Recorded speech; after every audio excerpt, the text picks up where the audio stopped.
Hindi class में आप सभी लोगों का स्वागत है। बच्चों, आज हम कक्षा 8 में आपकी जो प्रज्ञा पुस्तक है, हिंदी की पुस्तक है, उसका पाठ 7 है जूलिया, जिसे रूसी लेखक अंतोन चेखेव ने लिखा है। इसमें एक गवर्नेंस जो एक सेविका है, उसकी बहुत ही मार्मिक कहानी कही गई है और शोषण के खिलाफ लड़ने की इस कहानी से प्रेरणा मिलती है। तो आज हम इस वीडियो में बच्चों जूलिया पाठ को पढ़ने वाले हैं, उसके अर्थ को समझने वाले हैं।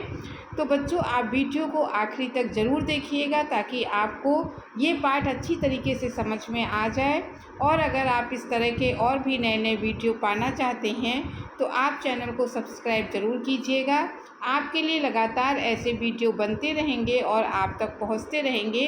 तो अब हम अपना पाठ शुरू करते हैं। जूलिया, जिसका नाम है, ये एक लघु नाटिका है। नाटक के रूप में ये पाठ आपका चलेगा। तो शुरुआत होती है, बच्चों की गवर्नेंस माने सेविका जूलिया वासिलदेवना आती है। ये रूसी कहानी है तो नाम भी उसी तरीका का रूसी है। जूलिया दबे स्वर में, बहुत ही धीमे स्वर में कहती है, आपने मुझे बुलाया था मालिक। जूलिया को उसके मालिक ने बुलाया है। तो आती है और चुपचाप कहती है कि आपने मुझे बुलाया मालिक। गृह स्वामी, हाँ हाँ बैठ जाओ जूलिया, खड़ी मत रहो। जूलिया बैठती हुई, शुक्रिया। अब गृह स्वामी कहते हैं, हाँ तो जूलिया, मैं तुम्हारी तनख्वाह का हिसाब करना चाहता हूँ। तो जूलिया जो उनके घर में काम करती थी, महीना पूरा हो गया है तो वो जूलिया को उसके पैसे देना चाहते हैं। तो उन्होंने ये कहा कि जूलिया, मैं तुम्हारी तनख्वाह का हिसाब करना चाहता हूँ, तुम्हें वेतन देना चाहता हूँ। मेरे ख्याल से तुम्हें पैसों की ज़रूरत होगी और जितना मैं तुम्हें अब तक जान सका हूँ, मुझे लगता है कि तुम अपने आप पैसे कभी नहीं मांगोगी, इसलिए मैं खुद ही तुम्हें पैसे देना चाहता हूँ। हाँ तो तुम्हारी तनख्वाह 30 रूबल महीना तय हुई थी ना। ये रूबल जो है रूस की मुद्रा है। तो 30 रूबल में जूलिया एक महीने के लिए काम करती थी। तो वही मालिक ने कहा कि तुम्हारी तनख्वाह 30 रूबल में तय हुई थी। जूलिया कहती है विनीत स्वर में, जी नहीं मालिक, 40 रूबल। गृह स्वामी, नहीं भाई 30, ये देखो डायरी। पन्ने पलटते हुए वो अपनी डायरी दिखाता है। जूलिया कहती, नहीं 40 रूबल में हमारा तय हुआ था वेतन। तो गृह स्वामी कहता, नहीं 30 में ही तय हुआ था, और एक डायरी निकालता है, उसके पन्ने पलटते हुए कहता है, मैंने इसमें नोट कर रखा है, मैं बच्चों की देखभाल और उन्हें पढ़ाने वाली हर गवर्नेंस को 30 रूबल महीना ही देता हूँ। तुमसे पहले जो गवर्नेंस थी उसे भी मैं 30 रूबल महीना ही देता था। अच्छा तो तुम्हें हमारे यहाँ काम करते हुए 2 महीने हुए हैं। जूलिया दबे स्वर से, धीमे से जूलिया कहती है, जी नहीं, 2 महीने 5 दिन। गृह स्वामी, क्या कह रही हो जूलिया, ठीक 2 महीने हुए हैं। तो उसका प्रतिकार करते हुए गृह स्वामी कहते हैं कि नहीं, 2 महीने 5 दिन नहीं हुए हैं, ठीक 2 महीने हुए हैं भाई, मैंने डायरी में सब नोट कर रखा है। हाँ तो 2 महीने के बनते हैं 60 रूबल। हिसाब लगाता है, कहता है 2 महीने के 60 रूबल बने। लेकिन 60 रूबल तभी बनते हैं जब महीने में तुमने एक दिन भी छुट्टी ना ली हो। तुमने इतवार को छुट्टी मनाई है, उस दिन तुमने कोई काम नहीं किया, सिर्फ कोल्या को घुमाने के लिए ले गई हो। और ये तो तुम भी मानोगी कि बच्चे को घुमाने ले जाना कोई काम नहीं होता। इसके अलावा तुमने 3 छुट्टियां और ली हैं, ठीक है ना। तो गृह स्वामी पूरा उनको हिसाब बताता है कि 60 रूबल तो तब हुआ जब तुमने कभी छुट्टी ना ली हो, लेकिन तुमने संडे को छुट्टी ली है, इसके अलावा 3 छुट्टी और तुमने ली है। जूलिया फिर दबे स्वर में कहती है, अब जूलिया विरोध नहीं कर पाती है अपने मालिक का, तो धीमे स्वर में कहती है, जी आप कह रहे हैं तो ठीक है। रुक जाती है। गृह स्वामी, अरे भाई मैं क्या गलत कह रहा हूँ। हाँ तो 9 इतवार और 3 छुट्टियाँ, यानी 12 दिन तुमने काम नहीं किया, यानी तुम्हारे 12 रूबल कट गए।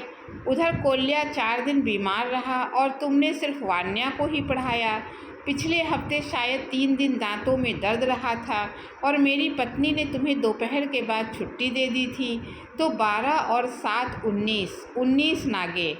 तो इस तरीके से हिसाब लगा के मालिक ने बताया कि तुम्हारे 19 नागे हुए हैं। हाँ तो भाई घटाओ 60 में से 19 कितने रहते हैं? 41 रूबल, ठीक है। जूलिया रुआंसी हो जाती है, रोते स्वर में कहती है, जी हाँ। गृह स्वामी डायरी के पन्ने उलटते हुए, हाँ याद आया, 1 जनवरी को तुमने चाय की प्लेट और प्याली तोड़ी थी। प्याली बहुत कीमती थी, मगर मेरे भाग्य में तो हमेशा नुकसान उठाना ही बदा है। मैंने जिसका भला करना चाहा उसने मुझे नुकसान पहुंचाने में कोई कसर नहीं छोड़ी। तो मालिक याद दिलाते हैं कि एक दिन तुमने कप और प्लेट जनवरी के महीने में तोड़ दी थी, इससे मेरा नुकसान तुमने करा दिया है। खैर मेरा भाग है। हाँ तो मैं प्याली के 2 रूबल ही काटूंगा। अब देखो, उस दिन तुमने ध्यान नहीं दिया और तुम्हारी नज़र बचाकर कोल्या पेड़ पर चढ़ गया और वहाँ किसी टहनी की खरोच से लगने से उसकी जैकेट फट गई। 10 रूबल उसके गए।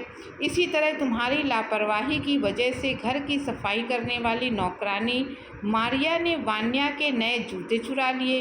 रुक कर, तुम मेरी बात सुन भी रही हो या नहीं? तो सारा हिसाब मालिक बताते हैं कि क्या क्या हुआ और किस किस चीज़ के वो पैसे काटते हैं। कि बच्चे की जो जैकेट उसकी फट गई उसका पैसा काटेंगे, और इस तरीके से कप प्लेट टूट गई उसका वो पैसा काटेंगे, और नौकरानी ने उनकी लापरवाही से जूते चुरा लिए बच्चे के, वान्या के, तो उसके पैसे काटेंगे। जूलिया मुश्किल से अपनी रुलाई रोकते हुए, जी सुन रही हूँ। गृह स्वामी, हाँ ठीक है। अब देखो भाई, तुम्हारा काम बच्चों को पढ़ाना और उनकी देखभाल करना है। तुम्हें इसी के लिए तो पैसे मिलते हैं। तुम अपने काम में ढील दोगी तो पैसे कटेंगे या नहीं? तो वो पैसे काट भी रहे हैं और अपने को सही भी ठहरा रहे हैं कि मैं सही पैसा तुम्हारा काट रहा हूँ। मैं ठीक कह रहा हूँ ना? तो जूतों के 5 रूबल और कट गए। और हाँ याद आया, 10 जनवरी को मैंने तुम्हें 10 रूबल दिए थे। अब वो भी याद आया कि मैंने तुमको पहले ही 10 जनवरी को 10 रूबल पैसे दे ही चुके हूँ। अब जूलिया लगभग रोते हुए, जी नहीं, आपने कुछ नहीं, आगे नहीं कह पाती। वो रोने लगती है। उन्होंने दिए नहीं थे लेकिन वो कहते मैंने दिए हैं, तो जूलिया रोने लगती है कि नहीं आपने नहीं दिए हैं। फिर गृह स्वामी फिर कहते, अरे मैं क्या झूठ बोल रहा हूँ, मैं डायरी में हर चीज़ नोट कर लेता हूँ। तुम्हें यकीन ना हो तो दिखाऊं डायरी। डायरी के पन्ने यूं ही उलटने लगता है। जूलिया आंसू पोंछती हुई, बेचारी इतनी रुआसी हो जाती है, आंसू निकलने लगते हैं, अपने आंसू पोंछती हुई कहती है, आप कह रहे हैं तो आपने दिए ही होंगे। वो चुपचाप से इस बात को मान लेती है। गृह स्वामी कड़े स्वर में, दिए होंगे नहीं, दिए हैं। तो ठीक है, घटाओ 27, 41 में से बचे 14। क्यों, हिसाब ठीक है ना? जूलिया आंसू पीती हुई, कांपती हुई आवाज़ में, मुझे अभी तक एक ही बार कुछ पैसे मिले हैं और वो भी मुझे मालकिन ने दिए थे, सिर्फ 3 रूबल, ज़्यादा नहीं। गृह स्वामी, जैसे आसमान से गिरा हो। अच्छा, और इतनी बड़ी बात तुम्हारी मालकिन ने मुझे बताई तक नहीं? देखो, तुम ना बताती तो हो जाता ना अनर्थ। खैर देर से ही सही, मैं इसे भी डायरी में नोट कर लेता हूँ। डायरी खोलकर उसमें यूं ही कुछ लिखता है, हाँ तो 14 में से 3 और घटा दो तो बचते हैं 11 रूबल। जेब से निकाल कर, तो लो भाई, ये रही तुम्हारी तनख्वाह, ये रहे 11 रूबल, देते हुए संभाल लो, गिन लो, ठीक है ना? इस तरीके के सारे पैसे काटने के बाद उन्होंने, गृह स्वामी ने उनको केवल 11 रूबल दिए। जूलिया कांपते हाथों से रूबल लेती है, कांपते ही स्वर में, जी धन्यवाद। गृह स्वामी सोफे से उछलकर खड़ा हो जाता है और भारी आवाज़ करता हुआ कमरे में क्रुद्ध शेर की तरह 1-2 चक्कर लगाता है। धन्यवाद? जूलिया, तुमने धन्यवाद कहा ना? गुस्से से, धन्यवाद किस बात का? आपने मुझे पैसे दिए, इसके लिए धन्यवाद।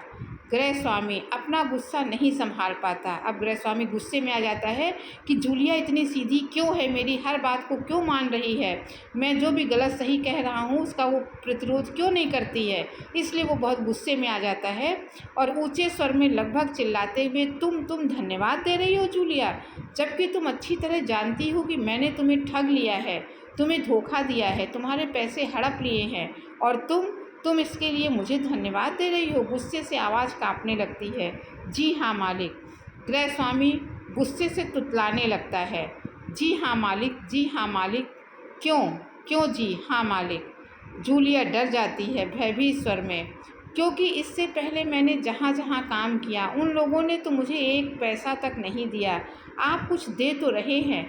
तो उसने बताया कि जो पिछले जिन घरों में मैं काम करती थी उन्होंने काम तो लिया लेकिन कुछ भी पैसा नहीं दिया। आपने थोड़े पैसे दिए हैं, इसलिए मैं आपको धन्यवाद कर रही हूँ। गृहस्वामी क्रोध के कारण कांपते उत्तेजित स्वर में, उन लोगों ने तुम्हें एक पैसा तक नहीं दिया जूलिया। मुझे ये बात जानकर जरा भी आश्चर्य नहीं हो रहा है। स्वर धीमा कर, जूलिया मुझे इस बात के लिए माफ़ कर देना कि मैंने तुम्हारे साथ एक छोटा सा क्रूर मजाक किया। अब गृहस्वामी ने बताया कि मैंने तुम्हारे साथ जो पैसे काटे हैं वो तुम्हारे साथ मजाक किया है, पर मैं तुम्हें सबक सिखाना चाहता था। देखो जूलिया, मैं तुम्हारा एक पैसा नहीं मारूंगा। जेब से निकाल कर ये रहे तुम्हारे 80 रूबल। मैं अभी इन्हें तुम्हें दूंगा, लेकिन इससे पहले मैं तुमसे कुछ पूछना चाहूँगा जूलिया।